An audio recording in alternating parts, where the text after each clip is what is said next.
आमोण्या पुलाकडेन घडिल्ल्या heat and run प्रकरणात दिवचल पोलिसांनी योग्य रितीन तपास करताना ह्या अपघाताक कारणीभूत थारिल्ली कार जप्त केल्या जाल्यार कार चालकाक अटक केल्या अशी माहिती मेळटा। शुक्रारा सांजे आमोण्या पुलाकडेन हो भयानक अपघात घडिल्लो।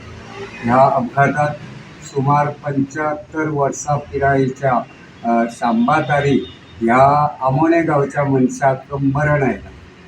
मेळिल्ले म्हायती प्रमाण शांबा तारी हो फाटल्या कितल्याशाच वर्सांच्यान आमोण्या पुला कडेन नुस्तें विकपाचो धंदो करतालो। सदच्या भशेन शुक्रारा सांजे तो रस्त्या कुशीक उबो रावन नुस्तें विकतालो। तेच वेळार माशेलाच्यान साखळेच्या दिकेन येवपी एके कारीन ताका धडक मारली।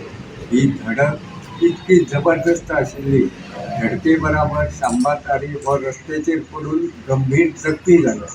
ह्या अपघाता उपरांत कार चालकान कारी सयत अपघात स्थळा वयल्यान कुज्ज्यो काडिल्ल्यो। ह्या अपघाताची म्हायती मेळटकीच दिवचल पुलिशेन गुन्यांव नोंद करून तपासाक दिका दिली। वाटेत आशिल्ल्या CCTV कॅमेऱ्याचे फुटेज तपासले तेन्ना दुबावित कार ह्या अपघाताक कारणीभूत आशिल्ल्याचे स्पश्ट जाले। उपरांत पोलिसेन दुबावित कार आनी दुबावित कार चालकाक शुक्रारा राती ताब्यांत घेतलो। दिवचलचे पुलीस उप अधीक्षक जिवबा दळवी हांच्या मार्गदर्शना खाला दिवचल पुलीस ह्या अपघात प्रकरणाचो फुडलो तपास करता।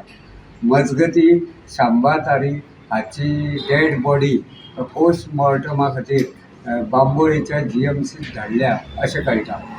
गोमंतक TV खातीर हांव रिपोर्टर तुकाराम सावंत।